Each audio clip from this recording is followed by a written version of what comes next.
હરે હરે હરે કૃષ્ણ. હરે કૃષ્ણ માતાજી. હરે કૃષ્ણ. શ્રી કૃષ્ણ પરસ તો બોલવાનું. હરે કૃષ્ણ કૃષ્ણ. અર્પણ કરી ધન્યવાદ. દેવાનું બધું. હરે કૃષ્ણ પ્રભુજી. હરે હરે Krishna. Krishna. Thank you very much Deepti માતાજી અને મનીષા દવે માતાજી. Very nice. હરે કૃષ્ણ પ્રભુ. હરે કૃષ્ણ. શ્લોકાનું ઉચ્ચારણ આખા વાતાવરણને પવિત્ર બનાવી દે છે. એટલે ઘરમાં સૌથી મોટા વોલ્યુમથી આપણે એને રાખવું જોઈએ. ખૂણે ખૂણે કૃષ્ણજીના શબ્દો ફેલાઈ જાય. So thank you very much. Hari બોલ. આપ સર્વનું સ્વાગત કરું છું ઇસ્કોન શ્રી રાધા ગોવિંદ મંદિર નંતુર મંગલુરુ તરફથી શ્રીમદ ભગવદ્ ગીતા અધ્યાય 2ની આ ચર્ચામાં. ગઈકાલે અનિવાર્ય સંજોગોને કારણે આપણે ક્લાસ મોકૂફ રાખવો પડ્યો હતો. તેના બદલ હું આપ સૌની ક્ષમા ચાહું છું અને આજે એનું વળતર પૂરું કરી નાખીએ એવી પ્રાર્થના છે. ઓકે, વેલકમ છે મિલિંદ પુરાણીજી, હિરલ પાઠકજી, ચારુલતાજી, સુરેશભાઈ, જલપાજી ધોળકાથી, ધ્રુતિ પટેલજી, મહેશજી કુવેતથી, હરી બોલ, વેલકમ, વિજયાજી, શરદ વ્યાસજી, બાપુશ્રી અમરસિંહજી. આટલા લોકોના વિડીયો ઓન છે એટલે એમના નામ ખાસ લેવામાં આવે છે. બીજા લોકો એવું લગાડવું નહીં કે મારું નામ કેમ નથી લીધું, કારણ કે વિડીયો ઓન કરવો એ બહુ જોખમ વાળું કામ છે. હા, અમરીશ પ્રભુ ઓલ્સો વેલકમ. અમરીશ પ્રભુ, બહુ મોટું જોખમ છે. શું જોખમ છે કે પ્રશ્નોના તીર આપણી તરફ વાગી શકે છે. એટલા માટે. Okay, Javerben Vadilal welcome. Bharatkumar Shukla, okay welcome. તો ઓકે, ભૂમિકાજી અને કનિષ્કાજી, નાઇસ. સો ધીમે ધીમે વિડીયોઝ ઓન થવા મળ્યા છે. ખ્યાતિ વારાજી વેલકમ. સો મુકેશજી, વેલકમ મુકેશજી. શરેલિયા અલકાજી વેલકમ. ચાલો, બહુ સરસ. એનો મતલબ આટલા લોકોનું તો માઇક ઓન હતું અને સાંભળી રહ્યા હતા. ઓકે, પ્રતિક બ્રહ્મટજી welcome. Yes, Monaji welcome. Very nice, happy to see you. ચાલો, શરૂઆત શેનાથી કરવાની હું તો ભૂલી ગયો. અરે આમ થોડું ચાલે, તો યાદ કરાવો. મંગલાચરણથી. છાયા જોશીજી, વેરી મચ રિમેમ્બરિંગ. ચાલો, મંગલાચરણ એટલે મંગલતાને આવાહન. મિત શુક્લાજી, યસ વેલકમ. હીર પટેલજી વેલકમ.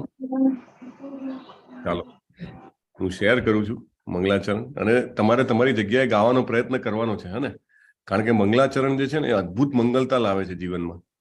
એટલે વાંચીને તમારે ટ્રાય કરવાનો, તમારે મ્યુટ રાખવાનું, પણ ટ્રાય કરવાનો. એક દિવસ તમે ટીચર બનીને બીજા ઘણા બધાને સંભળાવી રહ્યા હો એવી કલ્પના કરજો. ઓમ અજ્ઞાન તિમિરાંધસ્ય જ્ઞાનાંજન શલાકયા ચક્ષુરુન્મિલિતમ યેન તસ્મૈ શ્રી ગુરુવે નમઃ. શ્રી ચૈતન્ય મનોભીષ્ટમ સ્થાપિતમ યેન ભૂતલે સ્વયં રૂપ કદા મહ્યમ દદાતિ સ્વપદાંતિકમ. વંદેહમ શ્રી ગુરો શ્રીયુત પદકમલમ શ્રી ગુરુમ વૈષ્ણવાંશ્ચ શ્રી રૂપમ સાગ્રજાતમ સહગણ રઘુનાથાન્વિતમ તમ સજીવમ સાદ્વૈતમ સાવધૂતમ પરિજન સહિતમ શ્રી કૃષ્ણ ચૈતન્ય દેવમ શ્રી રાધા કૃષ્ણ પાદાન સગણ લલિતાન શ્રી વિશાખાન્વિતાંશ્ચ. હે કૃષ્ણ કરુણા સિંધો દીન બંધો જગતપતે ગોપેશ ગોપિકા કાંત રાધા કાંત નમોસ્તુતે. તપ્ત કાંચન ગૌરાંગી શ્રી રાધે વૃંદાવનેશ્વરી વૃષભાનુસુતે દેવી પ્રણમામી હરિપ્રિયે. વાંછા કલ્પતરુભ્યશ્ચ કૃપા સિંધુભ્ય એવ ચ પતિતાનાં પાવનેભ્યો વૈષ્ણવેભ્યો નમો નમઃ. અનંત કોટી વૈષ્ણવવૃંદ કી જય. શ્રીલા પ્રભુપાદ કી જય. ભગવદ ગીતા કી જય. સદગુરુ દેવ કી જય. નમો વિષ્ણુપાદાય કૃષ્ણ પૃષ્ઠાય ભૂતલે શ્રીમતે ભક્તિ વેદાંત સ્વામી ઇતિ નામિને. નમસ્તે સારસ્વતે દેવ્ય ગૌરવાણી પ્રચારિણે નિર્વિશેષ શૂન્યવાદી પાશ્ચાત્ય દેશ તારિણે. વાંછા કલ્પતરુભ્યશ્ચ કૃપા સિંધુભ્ય એવ ચ પતિતાનાં પાવનેભ્યો વૈષ્ણવેભ્યો નમો નમઃ. શ્રી કૃષ્ણ ચૈતન્ય પ્રભુ નિત્યાનંદ શ્રી અદ્વૈત ગદાધર શ્રીવાસાદિ ગૌર ભક્ત વૃંદ श्री कृष्ण चैतन्य प्रभु नित्यानंद श्री अद्वैत गदाधर श्रीवासादि गौर भक्तवृंद। श्री कृष्ण चैतन्य प्रभु नित्यानंद श्री अद्वैत गदाधर श्रीवासादि गौर भक्तवृंद। हरे कृष्ण कृष्ण कृष्ण हरे हरे, हरे राम राम राम हरे हरे। हरे हरे, हरे कृष्ण। हरे कृष्ण। हरे कृष्ण प्रभुजी। Hare Krishna, welcome. Okay, so many videos on. Very nice. Kiranji આવી ગયા છે. Additionally Samsung SM A525F. હા, કોરિયન નામ છે. હા, તમારું નામ બદલો. ઓકે, એમને નહીં સમજાય. ચાલો, લેટ અસ સ્ટાર્ટ. પહેલા અધ્યાયનું નામ શું હતું? Only hand raise. હા, જાતે અનમ્યુટ નહીં કરવાનું. હા, ચાલો ધ્રુતિજી બોલો. પહેલા અધ્યાયનું નામ શું હતું? ધર્મ ક્ષેત્રે કુરુક્ષેત્રની ભૂમિ પર સૈન્ય નિરીક્ષણ. હા, થોડુંક તમે એડ કરી દીધું. એક શબ્દ એડ કરી દીધો એડિશનલ. ચાલો જીતેશ વારાજી પુણેથી બોલો. અર્જુન વિષાદ યોગ. અર્જુન વિષાદ યોગ. વાવ. હા, અને અમરીશ પટેલજી ડિસિઝન આપો. આ બે માંથી સાચું કયું છે? પહેલું જે છે એમાં ધર્મક્ષેત્ર એડિશન કર્યું છે એમણે. નામ છે એનું કુરુક્ષેત્રની યુદ્ધ ભૂમિ પર સૈન્ય નિરીક્ષક, અને અર્જુન વિષાદ યુદ્ધ પણ કહે છે એને. Very nice, thank you. તો પહેલા અધ્યાયમાં આપણે વાત થઈ હતી કે 3 વ્યક્તિઓની માનસિકતા અથવા 3 વ્યક્તિઓ એક જ દ્રશ્યને અલગ અલગ રીતે જોવે છે એની ચર્ચા હતી. તો એ કયા 3 વ્યક્તિઓ હતા એમનું નામ બોલવાનું છે. મ્યુટ રાખજો, ખાલી હેન્ડ રેસ કરવા. ઓકે. હરેશ, પરેશ ને નરેશ. હા, 4 હેન્ડ રેસ થઈ ગયા છે. અચ્છા, એક જણે પાછો ડાઉન બી કરી દીધો, એટલે 3 જ જણાને ખબર છે કોણ કોણ વાત કરતું હતું. ચાલો મહેશજી કુવેત થી બોલો. હરે કૃષ્ણ. હરે કૃષ્ણ. અર્જુનજી, દુર્યોધન અને ધૃતરાષ્ટ્ર. ધૃતરાષ્ટ્ર, હરી બોલ. Very nice. કોઈને કોઈ આમાં ડાઉટ છે ભાઈ? આ કે છે ખોટું છે એવું લાગતું હોય તો કહી શકે છે. ઓકે, કોઈને ડાઉટ નથી, પણ સંજયજી બોલે છે. હા, સંજયજી તો બોલે જ છે. આપણે માનસિકતા 3 જણાની જોઈએ હતી, આ 3 હતી, એટલે વાત બરાબર. બહુ સરસ. ચાલો, one more question, chapter number 1 નો. અને એ ક્વેશ્ચન, એ પ્રશ્ન એવો છે કે જ્યાં યુદ્ધ લડાઈ રહ્યું છે, મારા મારીનું, કાપમ કાપીનું, એ જગ્યા કઈ છે? હજી હમણાં જ નામ બોલાઈ ગયો. એ જગ્યા કઈ છે અને એનો શું પ્રભાવ અથવા મહત્વ છે એ જગ્યાનું? ક્યાં યુદ્ધ લડાઈ રહ્યું છે આ રીતે? વાહ, એમાં પણ 3 હેન્ડ તો એકદમ રેસ. 4. ઓકે, ચાલો હિરલ પાઠકજી બોલો. હરે કૃષ્ણ પ્રભુજી. કુરુક્ષેત્રમાં લડાઈ રહ્યું છે યુદ્ધ. કુરુક્ષેત્રમાં લડાઈ રહ્યું છે. ઓકે, ચાલો, થેન્ક યુ. દીપ્તિ દવેજી, કુરુક્ષેત્રનું શું મહત્વ છે? કુરુક્ષેત્ર એ એવા ઋષિ મુનિઓ જ્યાં તપ કરતા હતા, એટલે પવિત્ર ભૂમિ છે. પવિત્ર ભૂમિ અથવા તો ધર્મક્ષેત્ર કહે છે ને, બરાબર? હા, તો એની અસર યુદ્ધ પર શું થઈ શકે? યુદ્ધ પર એટલે ધૃતરાષ્ટ્રને એવો ડર હતો કે આ પવિત્ર ભૂમિ છે, એટલે જયારે દિવ્ય દ્રષ્ટિ ભગવાને આપી ત્યારે એમને સંજયને આપી. એ પોતે ના લીધી એમને, કારણ કે એમને ક્યાંક ને ક્યાંક એવો ડર હતો કે ભાઈ આ ધર્મ ક્ષેત્રની ભૂમિ છે, એટલે મારાથી એ પાપ, કારણ કે એમને પોતાના અંદરથી ખબર હતી કે ક્યાંક ને ક્યાંક હું ખોટું કરી રહ્યો છું, અન્યાય કરી રહ્યો છું. એટલે એમને એના કારણે એ દિવ્ય દ્રષ્ટિ નહોતી લીધી. એટલે યુદ્ધનો પ્રભાવ, એટલે પોઝિટિવ વાઇબ્સ વધારે હતી એમ. હા, તો ધર્મક્ષેત્ર હોય તો અધર્મીઓને લાભ થઈ જાય ને ધર્મક્ષેત્રમાં? હા, થાય ને. ના, હા થાય એમ કહો છો? હા, હું એમ કહું છું કે થોડી ઘણી પવિત્રતાની અસર એમની પર પણ પડે ને. ઓહો, તમે તો એકદમ પોઝિટિવ વિચારો છો. ઓકે, તો યુદ્ધ લડાય અને જો ધર્મક્ષેત્ર હોય તો ફાયદો કોનો થાય? ચાલો, લેટ મી આસ્ક. હા, મુકેશજી બોલો. મ્યુટ છો તમે. એ લોકો ધર્મના માર્ગે ચાલતા હોય એ લોકોને ફાયદો થાય. એક્ઝેક્ટલી, પરફેક્ટ, બરાબર ને. ધર્મના માર્ગે ચાલતા હોય અને ધર્મ ક્ષેત્ર ફાયદો કરે. તો ધર્મના માર્ગે કોણ ચાલતું હતું? દુર્યોધન, દુશાસન, એના ભાઈઓ, કોણ ચાલતું હતું? પાંડવો. ઓહો, હજી તો પાંડવો. બધાનો જવાબ આવી ગયો. સો ફંડા ક્લિયર છે બધાના. બહુ સરસ. ચાલો હવે માત્ર એવો ક્વેશ્ચન છે કે જે મોટા ભાગે પાછળની બેચમાં જેને પાર્ટિસિપેટ કર્યું હોય એને યાદ હોય કે અર્જુનને કીધું કે હવે મારે લડવું નથી, બહુ થઈ ગયું. હા, તો એને કયા કારણોથી લડવું નથી એવું કીધું?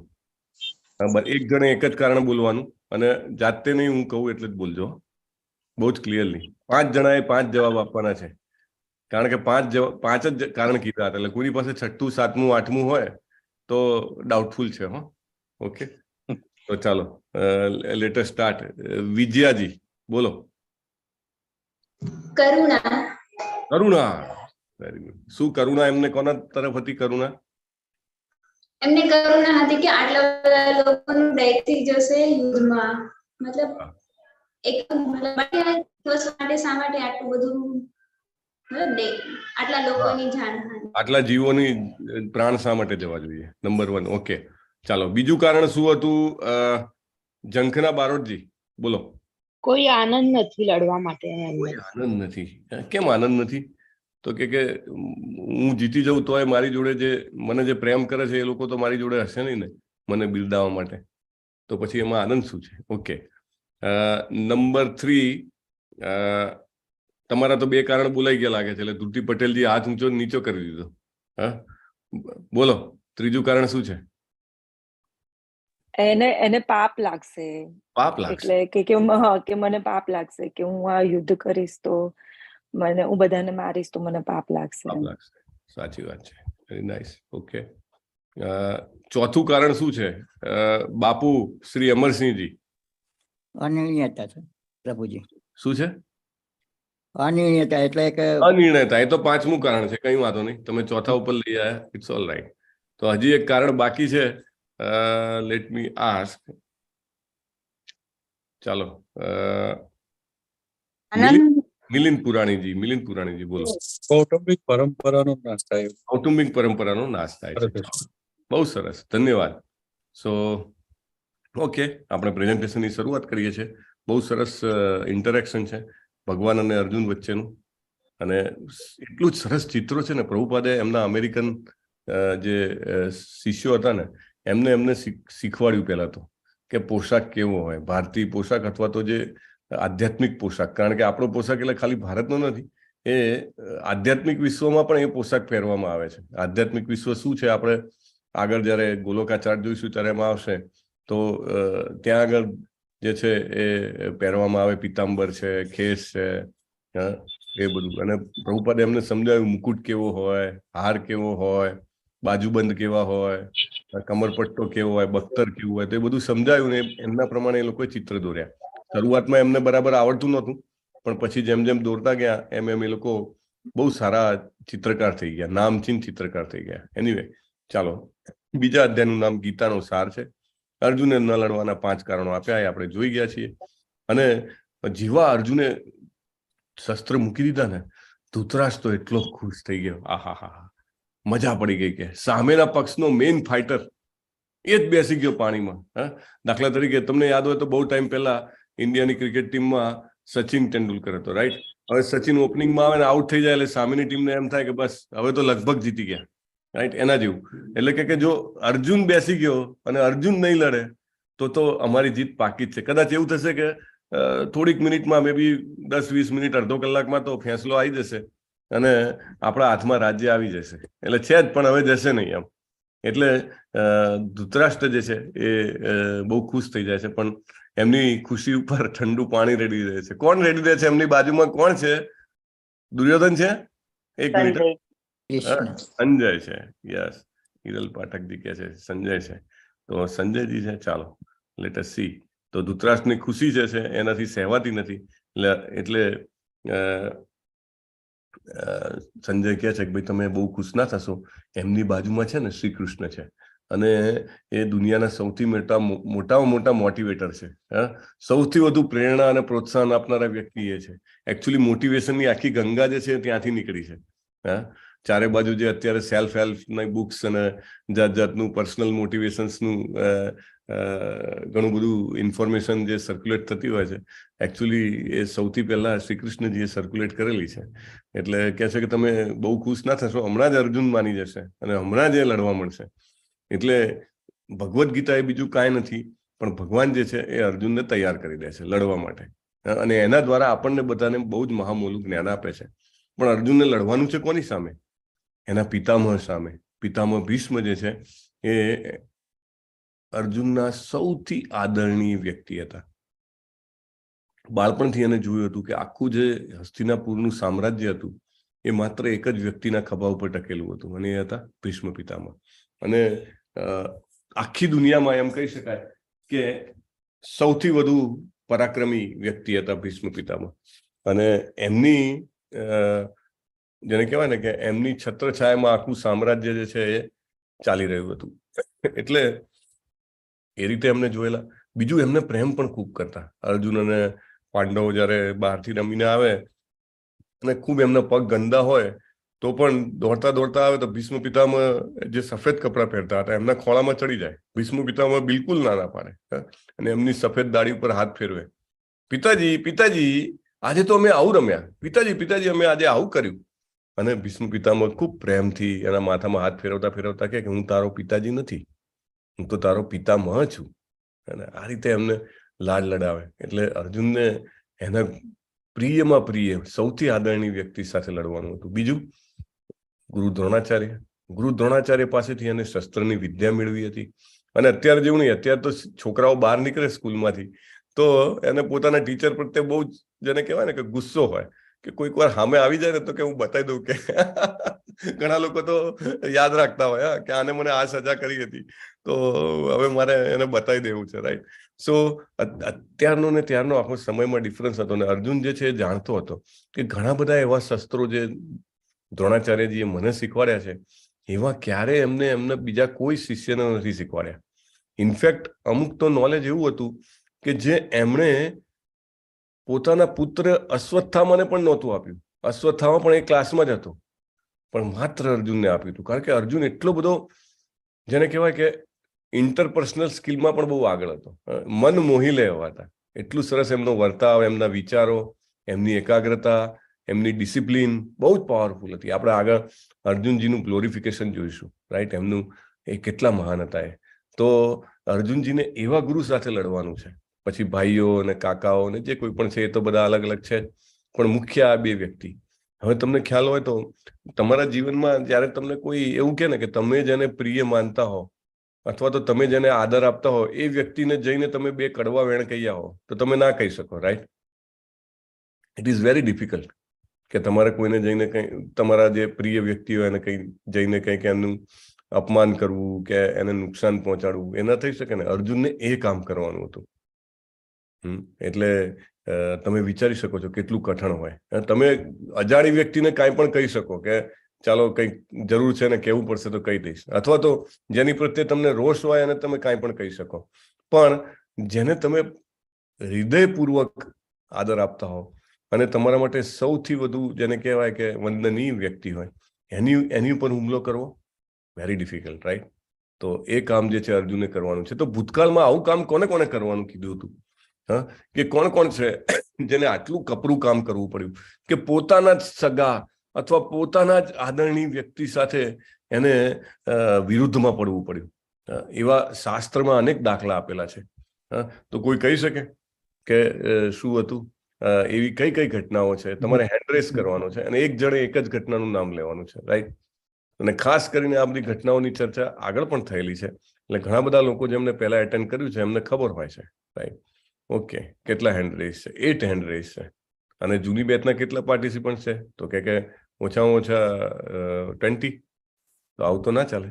ચાલો, ભૂતકાળમાં કોને પોતાના વંદનીય પોતાના પ્રિય વ્યક્તિ સાથે ઝઘડો કરવો પડ્યો છે? ઓકે, ચાલો, લેટ અસ સ્ટાર્ટ વિથ આરતી ને ગાદી માતાજી. બોલો. હરે કૃષ્ણ પ્રભુજી. હરે કૃષ્ણ. પ્રહલાદ મહારાજ અને હિરણ્યકશ્યપુ. પ્રહલાદ મહારાજ અને હિરણ્યકશિપુ. હરી બોલ. પ્રહલાદ મહારાજ જે છે એ એમના પિતા હતા હિરણ્યકશિપુ, રાઈટ? અને આખી જેને કહેવાય ત્રણેય ભુવનના સૌથી મહાન દૈત્ય. અને એ કહે કે તારે ભગવાનનું નામ નહીં લેવાનું, તારે મારું નામ લેવાનું. પ્રહલાદ મહારાજ માત્ર 5 વર્ષના બાળક પણ નામ તો ભગવાનનું જ લેતા હતા. એમને મારવા સુધી પહોંચી ગયા એમના પિતા, પણ એમને એમનું કામ છોડ્યું નહીં. So powerful, right? By the way, Aarti નેગાથી માતાજી છે એમની આ 33મી બેચ છે, જેટલામી આ બેચ છે, રાઈટ? સો જેટલો આ કોર્સ જૂનો થયો છે એટલા કોર્સમાં એમાં એ આવેલા છે. સો સ્વાભાવિક છે આન્સર રેડી હોય. ઓકે, ચાલો નેક્સ્ટ. હિના માલવીજી, બોલો બીજું ઉદાહરણ આપો કે કોઈને પોતાના પ્રિયજન સાથે લડવું પડ્યું હોય. કૃષ્ણ અને શિવજી જ્યારે ઓખા હરણ થયું ત્યારે. ઓહ, ક્વાઇટ ડિફરન્ટ એંગલ. ઓકે, અત્યારે એના ઉપર જઈશ તો થોડુંક બીજી 7-8 મિનિટ જતી રહેશે, પણ good attempt. Thank you. Okay, Milind Puraniji. વિભીષણને કોની સાથે લડવું પડ્યું હતું? પોતાના ભાઈની વિરુદ્ધમાં જઈને સામે રામજીના પક્ષમાં પડી અને ભાઈ વિરુદ્ધ યુદ્ધ કરવું પડ્યું. હરે કૃષ્ણ. Very good example. આ બધાને લાગી આવે, ખબર પડે. કૃષ્ણા પટેલ દેસાઈજી, બોલો કયું એક્ઝામ્પલ આપો છો તમે? હું એ વિભીષણ અને રાવણનું જ કહેવા માંગતી હતી. અચ્છા અચ્છા, ઓકે, નાઇસ. બાબુજી હું બોલું એક? બોલો. એકદમ શું ભૂલી ગઈ એકદમ. હમણાં યાદ કરો. ઓકે, ત્યાં સુધી હું બીજા કોઈને પૂછી લઉં. ઓકે, ચાલો. દીપ્તિ દવેજી, બોલો.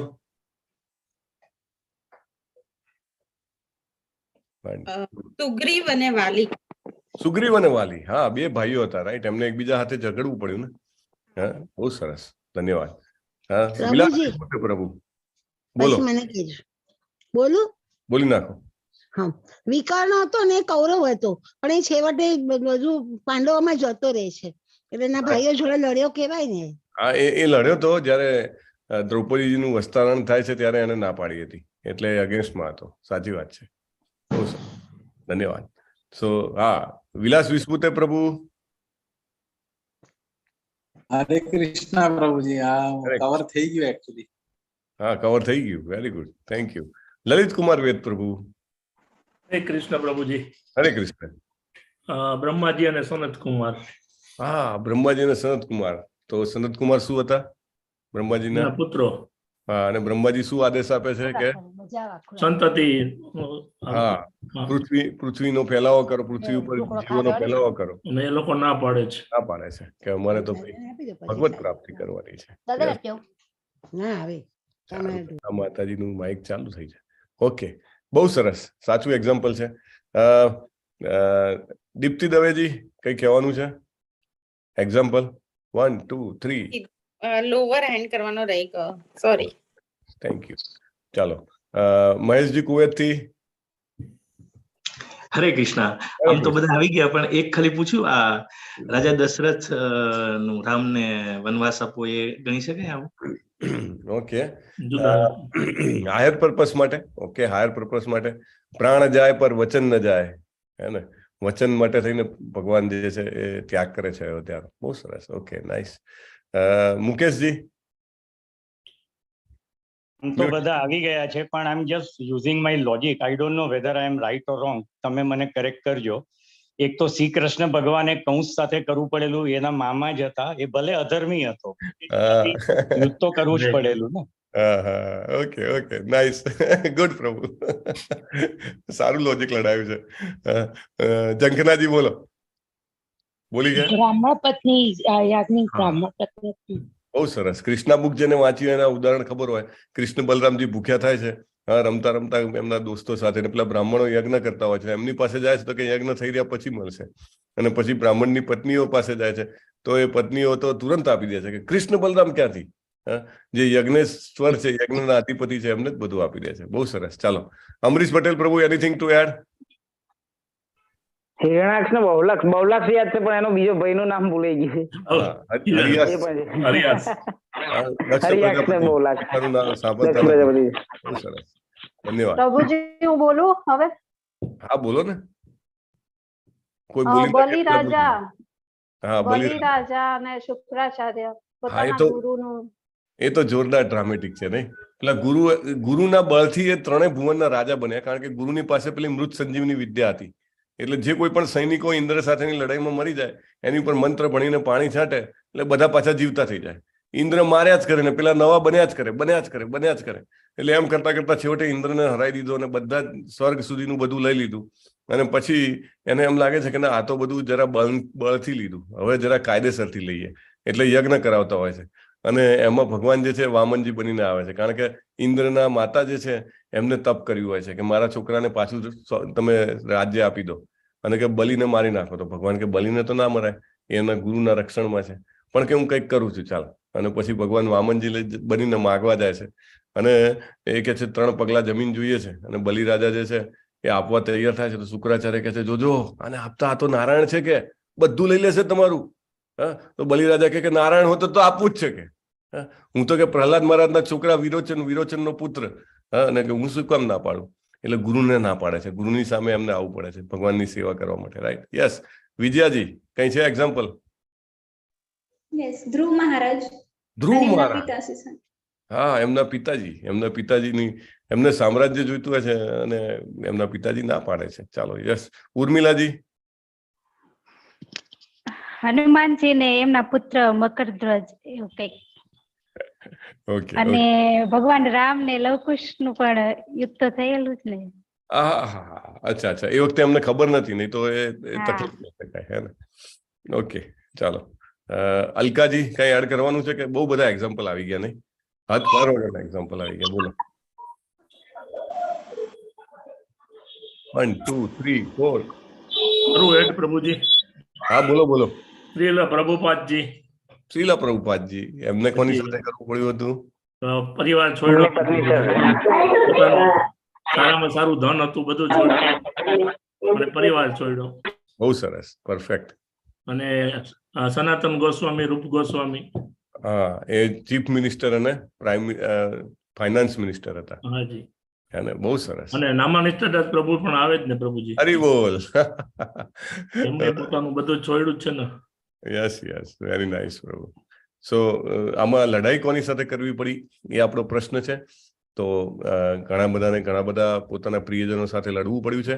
અને ઇટ ઇઝ નોર્મલ કે આવું થાય છે, કે હાયર પર્પઝ માટે તમારે આ કામ કરવું પડે. અને ભગવાનની સેવામાં તો ખાસ ક્યારેક એવું બની શકે. તો આ બધા લોકો જે છે એમને બલિદાન આપેલા છે.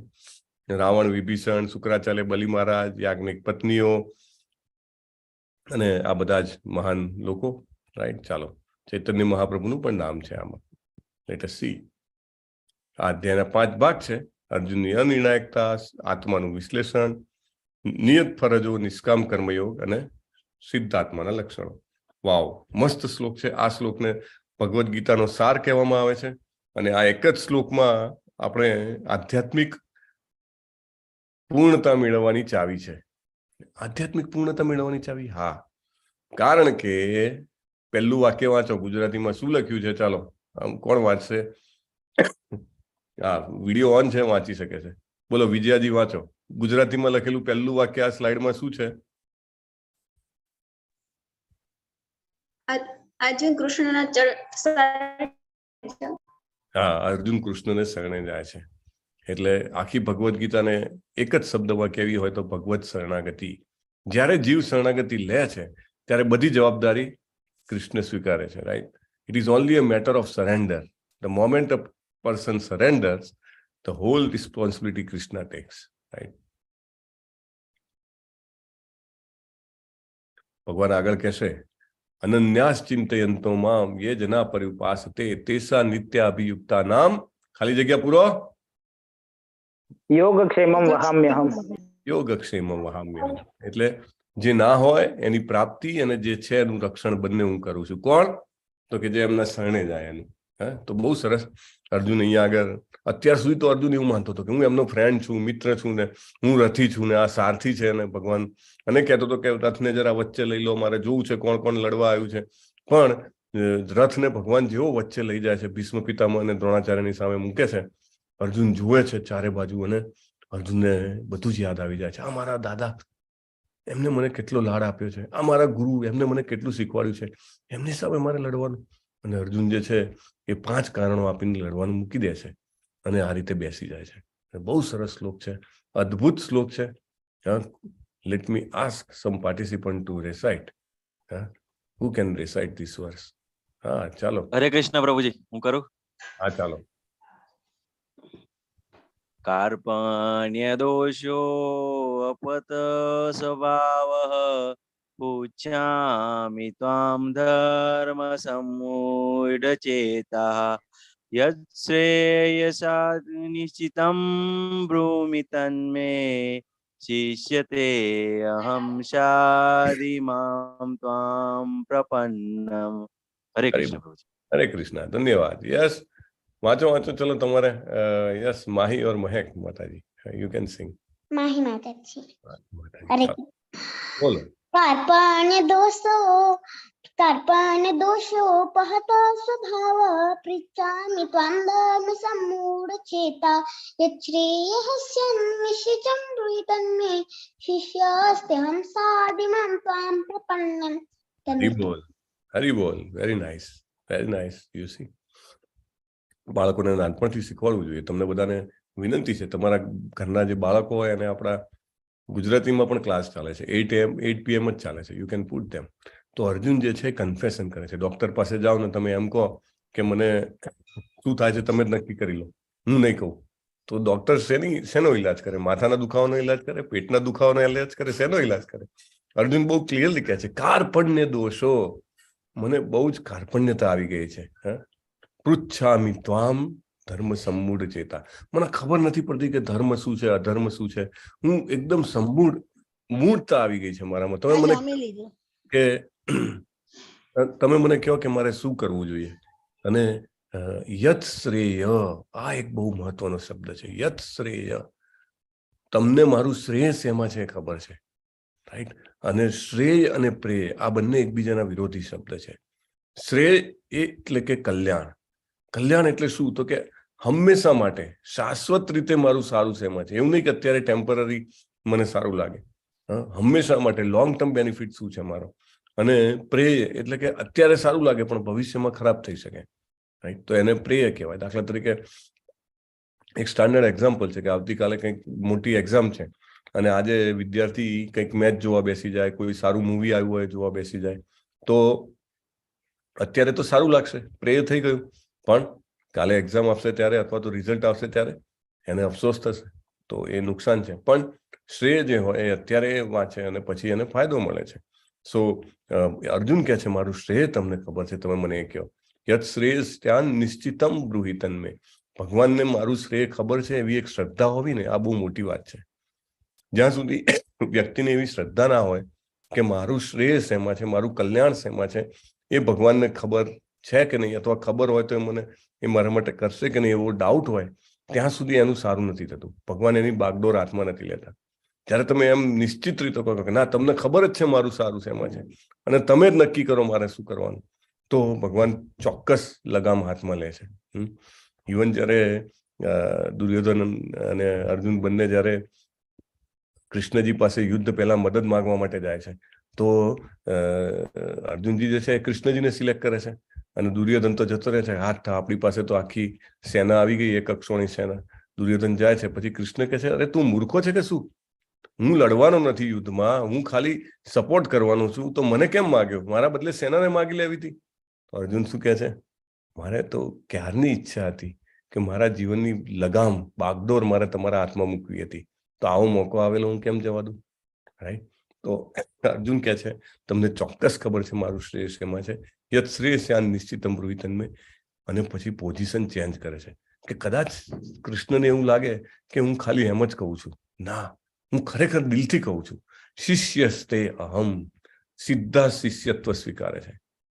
હું તમારો શિષ્ય છું, તમે મારા ગુરુ છો, રાઈટ? આ બહુ જ જરૂરી છે. જ્યાં સુધી આપણને વિશ્વાસ ના હોય કે ડોક્ટર દવા આપશે સારી હશે કે નહીં, તો આપણે દવા લેવાના નથી, બરાબર? અને જ્યારે ડોક્ટરને એમ લાગે કે ના આ દવા લેશે ને એને સારું થવું જ છે, તો ડોક્ટર એની બેસ્ટ દવા આપે ને, રાઈટ? સો હું તમારો ગુરુ શિષ્ય છું, તમે મારા ગુરુ છો એમ કે છે. અને પછી પાછો છેલ્લો શબ્દ એ પણ એનાથી પણ મહત્વનો છે, સાદી મામ ત્વામ પ્રપન્નમ. પ્રપન્નમ એટલે શરણે જવું. આ શબ્દ પણ વારે વારે આવશે. શ્રેય અને પ્રપન્નમ, આ બે શબ્દો બહુ મહત્વના છે. આપણે છે ને જીવનમાં શરણાગતિ સ્વીકારતા નથી, કારણ કે આપણને એમ હોય ને, હું શું કામ કોઈની શરણાગતિ સ્વીકારું, મારામાં ઘણી બુદ્ધિ છે, ઘણી શક્તિ છે, ઘણું બધું મારામાં, ઘણા જબરજસ્ત વિચારો છે મારી પાસે, હું શું કામ શરણાગતિ સ્વીકારું. પણ જ્યારે આપણે એવી પરિસ્થિતિમાંથી પસાર થઈએ કે જ્યારે આપણને કોઈ રસ્તો ના દેખાતો હોય, અને ત્યારે સ્વાભાવિક આપણો જે ભાવ છે, કે આપણો ભાવ જેને કહેવાય કે દાસત્વનો હોય, એ પ્રગટ થાય છે, અને આપણે શરણાગતિ સ્વીકારીએ છીએ, અને ભગવાન તુરંત આપણને રસ્તો બતાવે છે. તો અહીંયા આગળ અર્જુન જે છે શરણે જાય છે, અને શરણે જવાને કારણે તુરંત ભગવાન એને રસ્તો બતાવે છે. ભગવાન જે છે સમજી જાય છે કે ના, આ સિન્સિયર વ્યક્તિ છે, એટલે ભગવાન તુરંત ગુરુ બની જાય છે. ભૂતકાળમાં આવું ક્યારે બનેલું છે? જુઓ, આ બે ઘટનાઓ છે. ગજેન્દ્ર ની જે મુક્તિ થવાની પ્રક્રિયા છે, હજારો વર્ષ સુધી હાથી અને મગર વચ્ચે યુદ્ધ ચાલ્યું છે, અને જ્યારે હાથીને લાગ્યું કે હવે પ્રાણ ગયા જ છે, ત્યારે હૃદયપૂર્વકની પ્રાર્થના કરે છે, અને બાજુમાં એક સુંદર કમળનું ફૂલ હોય છે, તોડીને ભગવાનને અર્પણ કરે છે, અને એની પ્રાર્થના કરવાથી ભગવાન આવે છે અને તુરંત એને મુક્ત કરે છે. રાઈટ? તો આ ગજેન્દ્ર લીલા. અને બીજી જે છે અહીંયા આગળ એ બ્રહ્મ વિમોહન લીલા, કે જ્યારે બ્રહ્માજી ને એવું લાગે છે કે આ કૃષ્ણ તો ભગવાન નથી, કે આ જો ને એના ગોવાળિયા મિત્રો સાથે બેસીને ઉજાણી કરી રહ્યા છે, અને ડાબા હાથે કોઈ ખવડાવે તો ખાઈ રહ્યા છે, અને બિલકુલ ભગવાન તો હોય તો કે આવી કઈ લીલા થોડી કરે. કૃષ્ણજી એમના મિત્રો સાથે રમતા હોય ને રમતા રમતા હારી જાય, તો શરતમાં એવું હોય કે ભાઈ જે હારી જાય એ ખભા ઉપર ઉપાડીને છેક ઘરે લઈ જાય. તો કૃષ્ણજી કે ના, હું તો નહીં લઈ જાઉં, હું તો રાજાનો છોકરો છું. તો બધા કે આ જોયો મોટો રાજાનો છોકરો, આવજે હવે કાલથી રમતા જોઈશું. કૃષ્ણજી રડવા મળે, અને પછી છેવટે માની જાય, અને ખભે ઉપાડીને છેક ઘેર સુધી લઈ જાય. તો બ્રહ્માજીને લાગ્યું કે ના, આ તો ભગવાન ના હોઈ શકે, એટલે પરીક્ષા કરવા માટે એક દિવસ આવે છે, અને પહેલા બધી ગાયો લઈ જાય છે. પછી એ ગાયોને શોધવા માટે જાય છે, તો બધા ગોવાળો પણ લઈ જાય છે. પછી કૃષ્ણજી જે છે એ પોતાનામાંથી અનેક રૂપ પોતાના પ્રગટ કરે છે, અને દરેક રૂપ જે છે એક ગાય બની જાય છે, અને ગોવાળ બની જાય છે. અને બ્રહ્માજી એમની એક ક્ષણમાં પાછા આવે છે, ત્યારે પૃથ્વી ઉપર આખું વર્ષ વીતી ગયું હોય છે. ત્યારે જુએ છે તો બધા ગોપબાલ ત્યાંના ત્યાં જ, બધી ગાયો ત્યાંની ત્યાં જ. અને બ્રહ્માજી તુરંત સમજી જાય છે, અને અદ્ભુત પ્રાર્થનાઓ કરે છે. ઈશ્વર પરમ કૃષ્ણ સચ્ચિદાનંદ વિગ્રહ અનાદિર આદિ ગોવિંદ સર્વ કારણ કારણમ ચિંતામણી પ્રકર સદ્મ શુકલ્પ વૃક્ષ લક્ષાવૃતેષુ સુરભીર વિપાલયંતમ લક્ષ્મી સહસ્ત્ર શત સંભ્રમ સેવ્યમાનમ ગોવિંદમાદિ પુરુષમ તમહમ ભજામિ. બહુ સરસ પ્રાર્થનાઓ છે. શું કહેવાય છે આ પ્રાર્થનાઓનું એક નામ શું છે કીર્તિકુમાર પ્રભુ? આ બ્રહ્માજીની સ્તુતિ છે, અને પેલું આપણી શૃંગાર આરતી હોય છે ને. ચાલો, એક નામ પૂછ્યું છે મેં, એ તો નથી આવડ્યું, પણ તમારો જવાબ સાચો છે. પણ હજી કોઈની પાસેથી નામ સાંભળવું છે મારે, કોઈને યાદ છે? બ્રહ્મ સંહિતાનું આદિ ગોવિંદમ આદિ પુરુષમ. હા, હરી બોલ, પણ પરફેક્ટ. તો અને પછી આવી જ રીતે જયારે નરસિંહજી પ્રકટ થાય છે થાંભલામાંથી, એના પિતા એને પૂછે છે, તારો નારાયણ કે આ થાંભલામાં છે કે? એટલે કે હા, એ તો બધે જ છે કે. એમ કે તો નીકાળ, એમ કરીને મારે છે એની તલવાર, અને આખો થાંભલો તૂટી જાય છે. એમાંથી નરસિંહજી આવે છે, અને ત્યાં આગળ હિરણ્યકશ્યપને ફાડી ખાય છે. અને એટલા બધા ગુસ્સે હોય છે કે બાકી બધા દેવો ફફડે છે, પણ પ્રહલાદ મહારાજ સરસ પ્રાર્થના કરે છે. નરસિંહજી તુરંત એમને આશીર્વાદ આપે છે. હનુમાનજી, ભગવાનને જે કોઈ પણ શરણે ગયું છે અને તુરંત જ ભગવાન દિશા આપે છે. અને કૃષ્ણજી જુઓ, અર્જુન લડતો નથી તો ગુસ્સે નથી થતા, એકદમ સરસ રીતે હેન્ડલ કરે છે. તો એક સારા શિક્ષકની શું નિશાની છે એ આપણને કૃષ્ણજી પાસેથી જાણવા મળે છે. તમુવાચ ઋષિકેશ પ્રહસન્નીવ ભારત સેનયોરુભયોર મધ્યે વિસિદંતમ ઇદમ વચ. હસતા હસતા કૃષ્ણજી બોલ્યા, બિલકુલ ગુસ્સે થઈને નહીં. શ્રી ભગવાન ઉવાચ અશોચ્યાનન્વશોચસ્ત્વમ પ્રજ્ઞાવાદાંશ્ચ ભાસસે ગતાસુન અગતાસુંશ્ચ નાનુ શોચંતિ પંડિતા. ભગવાન એવું કે છે, અર્જુન મૂર્ખા જેવી વાત ના કરીશ. અહીંયા લડવા માટે આપણે બધા આયા છીએ અને તું અહીંયા આગળ હવે બધી જેને કહેવાય કે કાયરતા ભરી વાતો કરે છે. તારા આધારે તો આ બધા 7 અક્ષરોની સેના આવી છે, શરમ નથી આવતી તને? ના, એવું નથી કહેતા. ભગવાન શું કહે છે? જે બુદ્ધિશાળી લોકો હોય છે, પંડિતો હોય છે, એ લોકો મરેલાને જીવતાનો શોક કરતા નથી.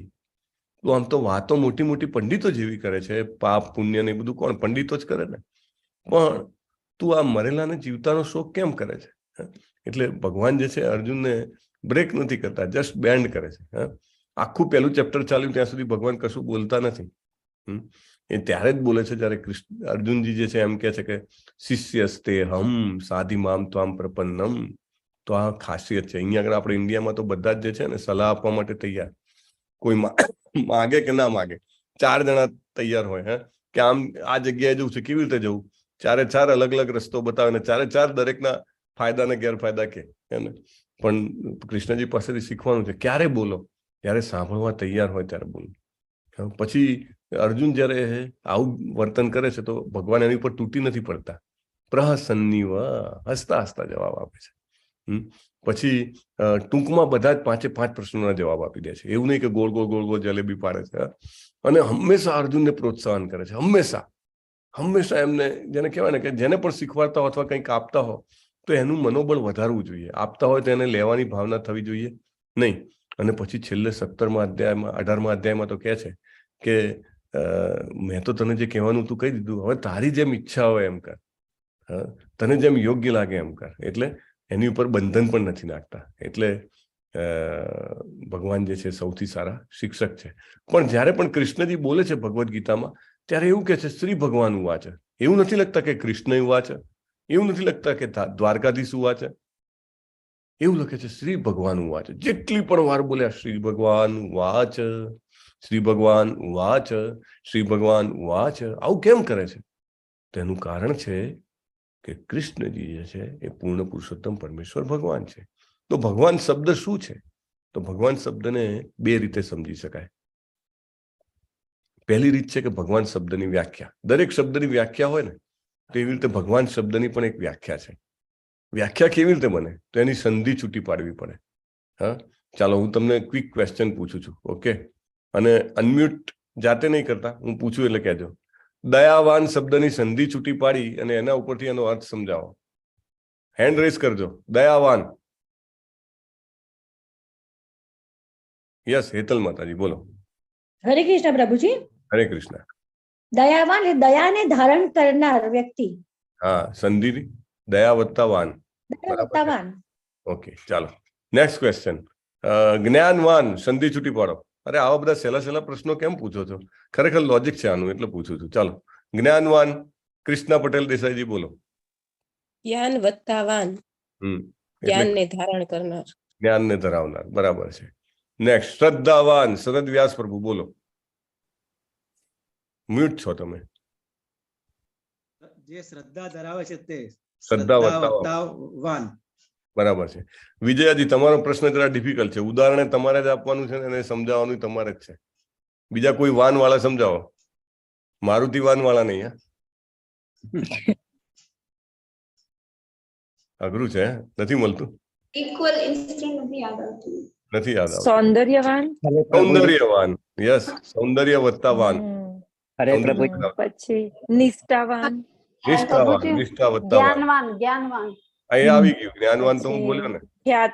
ખ્યાતિવાન એટલે કીર્તિવાન. હરે પ્રભુજી. હરે કૃષ્ણ બોલો. ધૈર્યવાન. ધૈર્યવાન, ધૈર્ય ધરાવનારા બોલો. ભગવાન ભગવત્તાવાન ઐશ્વર્ય ધારણ કરનાર. બહુ સરસ. ઓકે, તમે ડીકોડ કરી નાખ્યું. ભગવાન એટલે ભગવત્તાવાન અને ભગ શબ્દનો અર્થ થાય છે ઐશ્વર્ય. ઐશ્વર્ય એટલે કે વિભૂતિ, કે જેનાથી આપણે અંજાઈ જઈએ. તો ભગવત્તાવાન, ભગવાન પાસે બધા જ ઐશ્વર્યો સંપૂર્ણ માત્રામાં છે. જ્યારે આપણી પાસે ઐશ્વર્ય હોય છે પણ થોડી ઓછી વધતી માત્રામાં હોય છે, અને હોય છે તો એ હંમેશા ટકતું નથી. Right, this is very important. દાખલા તરીકે કોઈ બહુ સૌંદર્યવાન હોય, મિસ યુનિવર્સ હોય, મિસ્ટર વર્લ્ડ હોય, કોઈ પણ હોય, પણ થોડા વર્ષો માટે. પછી પાછું એનું સૌંદર્ય ઘરડા થાય તો એનું સૌંદર્ય જતા રહે, બરાબર ને? તો ભગવાન જે છે બધા જ ઈશ્વર્યો પૂર્ણ છે ને એમાં 6 ઈશ્વર્ય જે છે ને એને મુખ્ય 6 ઈશ્વર્ય કહેવાય છે. એ 6 ઈશ્વર્ય ભગવાનમાં સંપૂર્ણ માત્રામાં છે. તો કયા કયા 6 ઈશ્વર્ય છે? સૌથી પહેલું સૌંદર્ય. સૌંદર્ય ભગવાનમાં સંપૂર્ણ છે ને ભગવાન હંમેશા 16 વર્ષના તરુણ હોય એવા લાગે. જયારે યુદ્ધ થયું ત્યારે ભગવાનની ઉંમર 100 વર્ષ કરતા વધારે હતી, પણ છતાંય ભગવાન 16 વર્ષના તરુણ જેવા અદ્ભુત શ્યામ સુંદર દેખાતા હતા. શક્તિવાન, શક્તિ એમની પાસે સૌથી વધારે શક્તિ, અને હંમેશા માટે, એવું નહીં ઓલવેઝ, એવું નહીં કે ઘરડા થયા છે ને શક્તિ ઓછી થઈ ગઈ છે. પેલો મોહમ્મદ અલી બોક્સર હતો ને, જયારે પીક પર હતો તો આખા વિશ્વમાં એને કોઈ નહોતું હરાવી શકતું, પણ જયારે ઘરડો થઈ ગયો ત્યારે ઓલિમ્પિકની મસાલ લેવાની કીધી તો એનો હાથ ધ્રુજતો હતો, રાઈટ? સો એવું નથી, ભગવાન હંમેશા શક્તિશાળી હોય છે. પછી જ્ઞાનવાન, ભગવાન હંમેશા સમસ્ત વિશ્વનું બધું જ જ્ઞાન ધરાવે છે. હુ, વોટ, વાય, હાઉ, વેન, બધું જ એમને ખબર છે. તો એ બધા જ જ્ઞાનને ધરાવનારા છે. સૌંદર્ય, શક્તિ, જ્ઞાન. પછી એમનામાં સૌથી વધારે ખ્યાતિ છે. જો આજે 5,000-5,500 વર્ષ પછી પણ એમની લીલા વિશે આપણે વાતો કરીએ છીએ, રાઈટ? અત્યારે તો થોડાક વર્ષ હતા ને લોકો ભૂલી જાય. સારું કાર્ય હતું. ખ્યાતિ, હા, ખ્યાતિ. પછી ભગવાન જે છે એમની પાસે સૌથી વધારે જેને કહેવાય કે ઐશ્વર્ય અથવા તો સમૃદ્ધિ છે. એટલે આર્થિક રીતે કોઈની પાસે, કોઈ આપણા અહીંના બહુ જ કરોડપતિઓ હોય તો થોડી ઘણી સંપત્તિ હોય, અને એ પણ થોડા ટાઈમ સુધી રહે. 1 પેઢી, 2 પેઢી, 3 પેઢી, 5 પેઢી, બહુ થઈ ગયું, રાઈટ? જયારે ભગવાન પાસે હંમેશા લક્ષ્મી સહસ્ત્ર સત સંભ્રમ સેવ્યમાનમ ગોવિંદમાદિ પુરુષમ તમહમ ભજામિ. લક્ષ્મી, પણ કેટલા લક્ષ્મી? સત સહસ્ત્ર. સત એટલે 100, સહસ્ત્ર એટલે 1000, 100 ગુણ્યા 1000, લાખો લક્ષ્મીઓ સતત જેમની સેવામાં લાગેલી છે, રાઈટ? એવા તો ખૂબ ધનવાન છે. અને છેલ્લે એ સૌથી વધારે એમની પાસે ત્યાગ છે, રાઈટ? બધું જ છોડી દે જ્યારે પણ જરૂર હોય. દાખલા તરીકે દ્વારિકાધીશ છે, બરાબર, છતાંય અત્યારે સારથી બનીને બેઠા છે ને, એકદમ. નહીં તો કોઈને ડ્રાઈવર બનવાનું કે તો કેવું લાગે? ભગવાન જે છે ને 18 દિવસ સુધી અર્જુનના સારથી બન્યા છે. અને સારથી બનવું એટલે ઘોડા ચલાવવા, અને એ સાથે સંપૂર્ણ રથનું ધ્યાન રાખવું, અને રથીનું પણ ધ્યાન રાખવું, બધું કામ એ કરે છે, ખુશી ખુશી કરે છે. પછી એ આગળ યુધિષ્ઠિરના દૂત બનીને શાંતિનો સંદેશો લઈને દુર્યોધન પાસે ગયા હતા. હવે દૂતનું કામ તો કોણ કરે? પોસ્ટમેનનું કામ. પણ હી ડીડ ધેટ જોયફુલી. એટલે બધું જ પોતાનું ઐશ્વર્ય ત્યાગ કરવા તૈયાર છે એવા. તો ભગવાનનું આ 6 મુખ્ય ઐશ્વર્યો છે ને એ પણ એમની પાસે સંપૂર્ણ માત્રામાં છે અને હંમેશા માટે છે.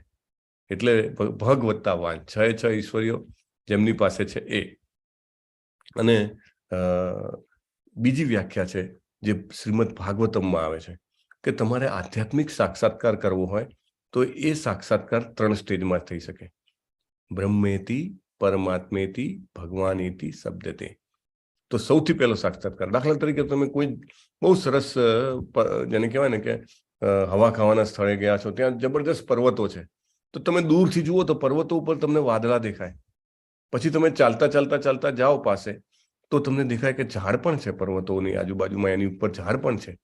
અને હજી તમે વધારે નજીક જાઓ તો ઝાડ ઉપર બેઠેલું પક્ષી પણ દેખાય જે ફળ ખાતું હોય, રાઈટ? તો 3 સ્ટેજ થયું. પહેલા તમને વાદળો દેખાયા, પછી તમને ઝાડ દેખાયું, પછી તમને પક્ષી દેખાયું. તો એવી રીતે ભગવાનને જ્યારે આપણે સમજવાની શરૂઆત કરીએ તો જેને કહેવાય ને કે ઘણા બધા લોકો જે છે એ બ્રહ્મ જ્યોતિને સર્વશ્રેષ્ઠ માને છે. તો એ પહેલું રિયલાઇઝેશન છે, એને કહેવાય છે બ્રહ્મ સાક્ષાત્કાર. ભગવાનના દૈદીપ્યમાન શરીરનું તેજ. તેજ હંમેશા ક્યાંક જે તેજવાન વ્યક્તિ હોય એમાંથી નીકળતું હોય. એવું નહીં કે તેજ જ સર્વોપરી હોય. ઘણા બધા લોકો એવું કે બ્રહ્મની જ્યોતિમાંથી ભગવાનનો જન્મ થાય છે ને ભગવાન પાછા નિર્ગુણ નિરાકાર થઈને પડી જાય છે. ના, ભાગવતમ બહુ ક્લિયરલી કહે છે સૌથી ભગવાનના શરીરની જ્યોતિ જે છે એને બ્રહ્મ જ્યોતિ કહેવાય. પછી નેક્સ્ટ છે પરમાત્મા.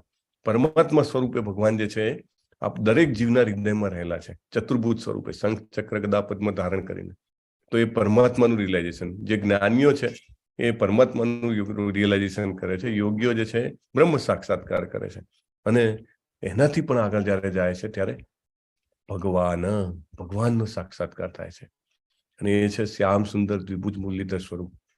જે બ્રહ્મ સ્વરૂપ છે એમાં સતચિત આનંદમાંથી સતનો સાક્ષાત્કાર હોય છે. સત એટલે શાશ્વતતા. જેને બ્રહ્મ સાક્ષાત્કાર થાય એનો ફરીથી એને જન્મ મૃત્યુ જરાવ્યાધિના ચક્રમાં માયા ફોર્સ કરીને મોકલતી નથી. એ પોતાની મરજીથી આવે છે, પણ એને મુક્તિ મળી જાય છે બ્રહ્મ સાક્ષાત્કાર વાળાને. પણ ખાલી એને શાશ્વતતા જ છે, બીજું કોઈનું ભાન નથી એને. પછી જે પરમાત્માને સાક્ષાત્કાર કરે છે એને સત વત્તા ચિત્ત, ચિત્ત એટલે કે બધું જ જ્ઞાન, એને બધું જ જ્ઞાન પ્રાપ્ત થાય છે, પણ હજી ત્યાં આનંદ નથી. આનંદ જે છે એ જ્યારે ભગવાન સ્વરૂપનો સાક્ષાત્કાર કરે ત્યારે આનંદ થાય છે. એટલે આપણે ભગવાન શબ્દ માટે સમજવા માટે 3 ક્રાઇટેરિયા જોયા. પહેલો ક્રાઇટેરિયા શું જોયો આપણે? કે 6 મુખ્ય ઈશ્વરીઓ સંપૂર્ણ માત્રામાં હંમેશા માટે જેમની પાસે છે એને ભગવાન કહેવાય. બીજો ક્રાઇટેરિયા શું જોયો? તો કે બ્રહ્મ, પરમાત્મા ને ભગવાન, આ 3 સ્ટેજ છે આધ્યાત્મિક સાક્ષાત્કારનો. અને ત્રીજી વસ્તુ સચ્ચિત અને આનંદ. જે બ્રહ્મમાં સત હોય છે, ચિત્ત જે છે એ પરમાત્મા રિયલાઇઝેશનમાં મળે છે, સત વત્તા ચિત્ત, અને ભગવાન રિયલાઇઝેશનમાં સત વત્તા ચિત્ત વત્તા આનંદ. એટલે શાશ્વતતા, સંપૂર્ણ જ્ઞાન અને સંપૂર્ણ આનંદની પ્રાપ્તિ ત્યારે થાય છે કે જ્યારે વ્યક્તિ ભગવાન સાથે સંકળાવવાનો પ્રયત્ન કરે છે. હવે અર્જુનના પહેલા પ્રશ્નનો જવાબ ભગવાન આપે છે. અર્જુનનો પહેલો પ્રશ્ન શું હતો? અર્જુનનો પહેલો પ્રશ્ન શું હતો? કલ્પના પટેલજી આવ્યા છે. હરી બોલ, બોલો કલ્પનાજી. અરે મેં તો વિડીયો એમ જ ભૂલથી યાદ ચાલુ કરી નાખ્યો, મારે તો જવાબ નહોતો આપવાનો. ઓકે, ચાલો. ભરતકુમાર શુક્લાજી, 1 2 3 4 5. અનમ્યુટ નથી થતું તમારાથી. ચાલો. કીર્તિકુમાર બારૈયાજી, એમનો વિડીયો ઓન છે ઓલવેઝ. સતર્ક, સજાગ, ચોકન્ના. હું કોણ છું એમ મીન્સ? ના, પહેલો પ્રશ્ન શું હતો? અર્જુનજીએ ના લડવાના કારણો કીધામાં પહેલું કારણ શું હતું? પેલું તો એમને કે મીન્સ દયા હતી એમને. હા, દયા હતી તો કરુણા, બરાબર ને? કરુણાના કારણે. તો ભગવાન શું કહે? કરુણાને કારણે. હા, ભગવાન કહે છે કે તું તને એવું લાગે છે કે તું તારા દાદાને મારવાના છે, તારા ગુરુને મારવાના છે, તારા ભાઈઓને મારવાના છે, કાકાઓને મારવાના છે, એવું લાગે છે તને? તો ભગવાન એનો જવાબ આપે છે, દેહિનોસ્મિન યથા દેહે કૌમારમ યૌવનમ જરા તથા દેહાંતર પ્રાપ્તિ ધીરસ્તત્ર ન મુહ્યતિ. ભગવાન કહે છે કે તને શું લાગે છે? તું આ બધાના શરીરને હણી નાખીશ એટલે બધા મરી જવાના છે? તારા દાદા મરી જશે, તારા ગુરુ મરી જશે? એ ભાઈ, ક્યાં જીવે છે તું? તને ખબર છે કે તું નાનો હતો, પછી તું યુવાન થયો, હવે તું વૃદ્ધ થઈશ, છતાં તને યાદ રહે છે ને બધું કે હું નાનો હતો, હું યુવાન હતો, હું વૃદ્ધ થઈશ? તો દેહનું પરિવર્તન કન્ટિન્યુઅસ ચાલ્યા કરે છે, પણ દેહની અંદર એક દેહી એટલે કે આત્મા જે છે એ સ્ટેન્ડ સ્ટીલ છે, એ જોયા કરે છે કન્ટિન્યુઅસ. આપણને યાદ નથી? દાખલા તરીકે નાનપણમાં આપણે ક્યાં હતા, કેવા હતા? ઘણી બધી નાનપણની બાબતો યાદ હોય કે મમ્મી પપ્પા સાથે, ભાઈ બહેન સાથે તમે કેવી રીતે ક્યાંક ઝઘડો કર્યો હોય, આ તે, ક્યાંક ફરવા ગયા હો, ક્યાંક મીઠી તકરાર થઈ હોય, યાદ રહે છે ને? ધેટ મીન્સ આપણે અલગ છીએ. એ નાના હતા, નાના દેહમાં પણ આપણે હતા, યુવાન દેહમાં પણ આપણે હતા, વૃદ્ધ દેહમાં પણ આપણે છીએ, રાઈટ? એટલે there is something constant. Krishnaji એ કહેવાનો પ્રયત્ન કરે છે કે દેહની અંદર એટલે કે આ શરીરની અંદર એક દેહી એટલે કે એક આત્મા રહેલો છે, અને આ દેહાંતરની જે પ્રક્રિયા છે, આ જે શરીરના પરિવર્તન જે પ્રક્રિયા જે છે, બાળપણ, યુવાની, વૃદ્ધાવસ્થા, એમાં જેમ એ કોન્સ્ટન્ટ રહે છે, એવી જ રીતે એક શરીર છોડીને બીજા શરીરમાં જવાની જે પ્રક્રિયા છે, એને એમાં જે ધીર લોકો હોય છે, જે સોબર હોય છે, જે લોકો જેને કહેવાય કે આધ્યાત્મિક જ્ઞાન વાળા હોય છે, એ લોકોને મોહ થતો નથી. એટલે ભગવાન શું કહેવા માંગે છે ઇનડાયરેક્ટલી?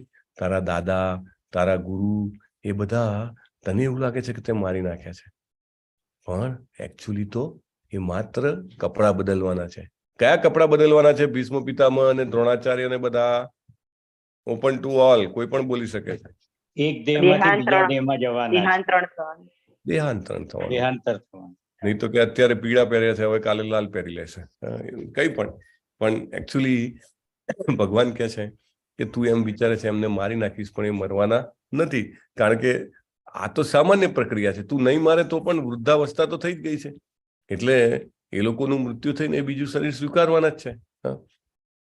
એટલે ભગવાન કહે છે કે તું બધાને શરીર તરીકે જોઈશ નહીં. એવું ના જોઈશ કે તારા દાદા એક શરીર છે, તારા ગુરુ એક શરીર છે, ના, એવું ના જોઈશ તું. એમની અંદર રહેલો આત્મા જે છે એ જે છે એ શરીર બદલવાનો છે. તો આત્મા કેવો છે? ભગવાને પહેલા તો કહી દીધું કે આપણે શરીર નથી, આત્મા છીએ. તો પછી આત્માના ગુણ શું છે એ સમજાવે છે.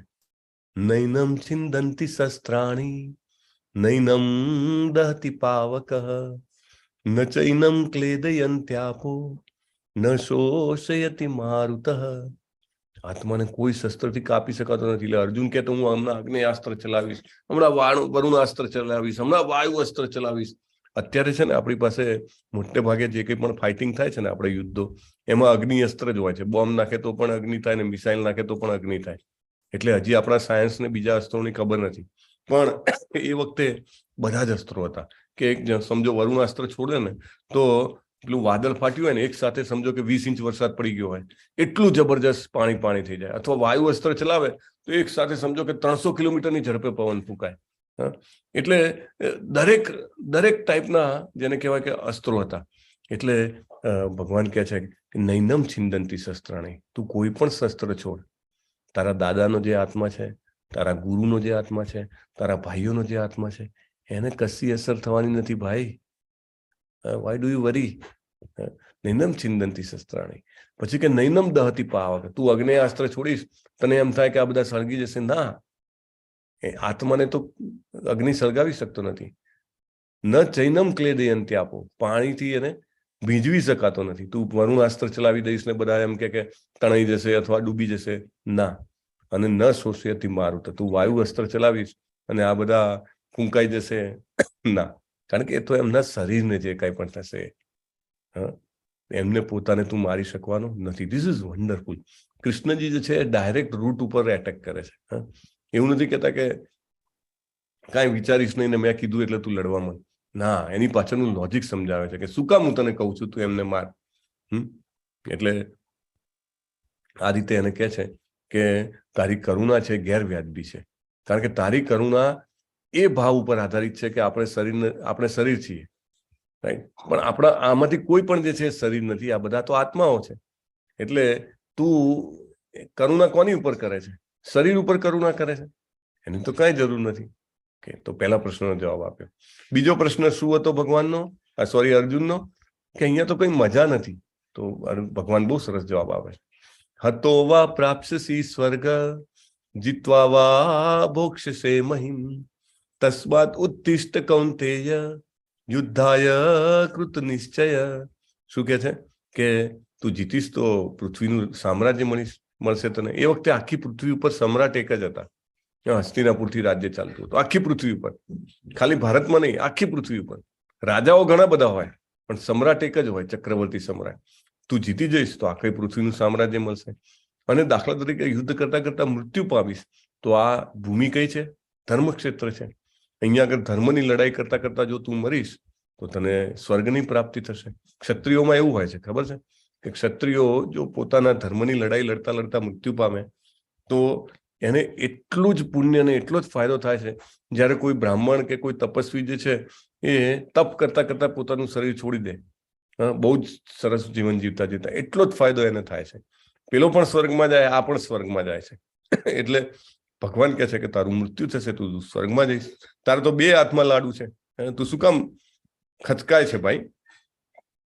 એટલે ભગવાન આ રીતે એને લડવા માટે પ્રોત્સાહન આપે છે. અને પછી કહે છે જો તું નહીં લડે ને તો દુર્યોધન, કર્ણ એ બધા છે ને તને બહુ જ તારા ખરાબ શબ્દોમાં તારો તિરસ્કાર કરશે. અને કોઈ વીર માણસને પોતાની નામોશી બહુ જ પીડાદાયક હોય છે. ત્રીજો એમનો અર્જુનનો પ્રશ્ન શું હતો? કે પાપ લાગશે. તો ભગવાન એના જવાબમાં કહે છે નેહાભિક્રમનાશોસ્તિ પ્રત્યવાયો ન વિદ્યતે સ્વલ્પમપ્યસ્ય ધર્મસ્ય ત્રાયતે મહોતો ભયાત. કે ભાઈ તું જે કોઈ પણ કામ મારા કહેવાથી કરીશ ને એ તો તારા માટે બહુ જ સારામાં સારું, જેને કહેવાય ને કે મોટામાં મોટા પુણ્યનું કામ અથવા તો સૌથી વધારે આધ્યાત્મિક પ્રયાસ થઈ પડશે. અને કોઈ આ જે પ્રયાસ જે છે એનાથી બહુ મોટા ભયમાંથી તારી મુક્તિ થશે. એટલે અર્જુનને લાગે કે હું આ બધાને મારું છું તો પાપ લાગશે. તો આ પ્રસંગ છે હનુમાનજી જયારે લંકા બાળી તો હનુમાનજી એમ વિચારતા હતા કે મને લંકા બાળવાનું પાપ લાગશે. ભગવાનના કામ માટે જે કંઈ પણ કરવું પડે એને એનું પાપ લાગે નહીં. દાખલા તરીકે સૈનિક છે બોર્ડર ઉપર ઉભો હોય અને વિરોધી સૈનિકને મારી નાખે તો એને પાપ લાગે, ઉલટો એને સરપાવ આપવામાં આવે, રાઈટ? જેનું જે કામ છે એને કરવું પડે. અર્જુનને કહે છે આમને મારવાથી તને પાપ લાગશે નહીં, કારણ કે તું મારા આદેશથી કરી રહ્યો છે. અને ચોથો કે કુટુંબિક પરંપરાઓનો નાશ થશે, વર્ણશંકર પ્રજા ઉત્પન્ન થશે. તો ભગવાન કહે છે કે ભાઈ તું નહીં લડે ને તો એટલું ખરાબ ઉદાહરણ થશે કે જેના કારણે ભવિષ્યની બધી જ જે પેઢીઓ આવશે એ તને જોઈને લડવાની ના પાડશે, પરીક્ષા આપવાની ના પાડશે. અને પાંચમો પ્રશ્નનો જવાબ, પાંચમા પ્રશ્નમાં અર્જુને કીધું મને ખબર જ નથી પડતી શું કરવું ભગવાન, લડવું કે ના લડવું, ઉભો રહું કે બેસી જવું, મને કાંઈ ખબર નથી પડતી. તો ભગવાન કહે છે વ્યવસાયાત્મિકા બુદ્ધિ. જો ભગવાન એ વખતે બિઝનેસ ઇન્ટેલિજન્સની વાત કરે છે, આજથી 5,500 વર્ષ પહેલા. વ્યવસાયાત્મિકા બુદ્ધિ એકેહ કુરુ નંદન બહુ શાખાઈ અનંતાશ્ચ બુદ્ધયો વ્યવસાયિનામ. દ્રઢ સંકલ્પ વાળો બન, તારું ધ્યેય એક જ હોવું જોઈએ, દ્રઢ નિશ્ચય હોવો જોઈએ. જે ભગવાન કે છે એમ કરવામાં આપણો નિશ્ચય દ્રઢ હોવો જોઈએ. ના મારે ભગવદ્ ગીતાનો કોર્સ કરવો છે, તમે બધા દ્રઢ નિશ્ચય લો છો તો કેવી સરસ રીતે તમે ટાઈમ ટુ ટાઈમ એટેન્ડ કરી શકો છો ને. અને ભગવાન કહે છે કર્તવ્ય કરવાનો તારો અધિકાર છે, ફળો ઉપર અધિકાર નથી. અને એટલા માટે તું કર્મ કરવામાં કે ન કરવામાં તું આસક્ત થઈશ નહીં. અને હવે ભગવાન જે છે એ બહુ સરસ આગળ એક ચક્ર સમજાવે છે, આ પતનનું ચક્ર. એ આપણે આના પછીના શ્લોકમાં સમજીશું. અને એ કેમ સમજાવે છે? કારણ કે અર્જુનને ભગવાન કહે છે કે જે ભગવાનમાં આસક્ત હોય છે એ વ્યક્તિ જે છે હંમેશા સમ હોય છે, એને પોતાના કામમાં જ સંતોષ આવે છે. પ્રહલાદ મહારાજનો આ ફોટો છે, કેટલા કુલ અને કામ લાગે છે ને, એને કેટલા બધા હુમલા થાય છે એમની ઉપર, છતાં પણ એ પોતાના ભગવાનનું નામ લેવામાં એકદમ વ્યસ્ત છે. તો સ્થિત પ્રજ્ઞ કે આ ભાષા અર્જુન પૂછે છે ત્યારે ભગવાન એને એના વિશે સમજાવે છે. અને પછી પતનનું આખું જે કારણ જે છે એ બહુ સરસ સમજાવે છે. ધ્યાયતો વિષયાન પુંસ સંગસ્તે સુપજાયતે સંગાત સંજાયતે કામ કામા ક્રોધો અભિજાયતે. કોઈ વ્યક્તિ ઇન્દ્રિયના પદાર્થોનું ખૂબ ચિંતન કરે તો એને આસક્તિ થાય, આસક્તિમાંથી વાસના થાય, વાસનામાંથી ક્રોધ ઉત્પન્ન થાય. એટલે શરૂઆત છે નથી ધ્યાય તો કોઈ પણ વસ્તુ ઉપર આપણે આ જોઈએ છે બહુ ધ્યાન કરીએ તો આપણને એના પ્રત્યે આસક્તિ ઉત્પન્ન થઈ જાય છે. અને આસક્તિના કારણે વાસના, અને વાસનાના કારણે ક્રોધ ઉત્પન્ન થાય. વાસના પૂરી ના થાય તો ક્રોધ ઉત્પન્ન થાય છે. જેવી રીતે છે એક છોકરો છે, એ કોઈ છોકરી વિશે વિચારે છે મારે એને કંટ્રોલ કરવી છે, એને ભોગવવી છે, તો પછી એને એના પ્રત્યે આસક્તિ ઉત્પન્ન થાય. આસક્તિમાંથી વાસના, અને વાસનામાંથી એ પૂરી ના થાય એટલે ક્રોધ ઉત્પન્ન થાય. ક્રોધાદ ભવતિ સંમોહ, સંમોહાત સ્મૃતિ વિભ્રમ, સ્મૃતિભ્રંશાત બુદ્ધિનાશો, બુદ્ધિનાશાત પ્રણશ્યતિ. ક્રોધમાંથી ભ્રમણા, ભ્રમણામાંથી સ્મૃતિ ભ્રમિત થાય છે. અને સ્મૃતિ એટલે મેમરી. મેમરી એ ઇન્ટેલિજન્સનો મોટો ભાગ છે. બુદ્ધિનો મોટો ભાગ જે છે એ યાદશક્તિ છે. એટલે સ્મૃતિ જ્યારે ભ્રમિત થાય છે ત્યારે ઇન્ટેલિજન્સ એટલે કે બુદ્ધિ જે છે એ ખોવાઈ જાય છે. અને પછી બુદ્ધિ નાશાત પ્રણશ્યતિ એટલે જે સંસાર કૂપમાં જન્મ મૃત્યુ જરા વ્યાધિના ચક્રમાં બંધાઈ જાય છે, વારે વારે જન્મ્યા કરે છે. તો આ જે આખું ચક્ર છે એની ખાસ કરીને શરૂઆત છે નથી, જે ધ્યાનથી થાય છે. એટલે ક્યાં ધ્યાન આપવું છે, ક્યાં આપણે આપણી બુદ્ધિ લગાવી છે. દાખલા તરીકે તમે બધાએ નક્કી કર્યું કે અમારે ભગવદ્ ગીતામાં બુદ્ધિ લગાવી છે, તો વિથ ધેટ આપણે જે છે આપણા ચિત્તને સાચી દિશામાં વાળી શકીએ છીએ. So we are completing this chapter, chapter number 2. Thank you very much. કંઈ પ્રશ્ન હોય તો આપણે લઈ શકશું. અને આવતીકાલનો સમય જે છે એ 7 o'clock 7 વાગ્યાનો રહેશે અને .8 we'll try to finish. કૃપા કરીને એકોમોડેટ કરજો, કારણ કે અત્યારે અનિવાર્ય સંજોગોના કારણે થોડું શિડ્યુલમાં ચેન્જીસ કરવા પડી રહ્યા છે. But will try to fit in.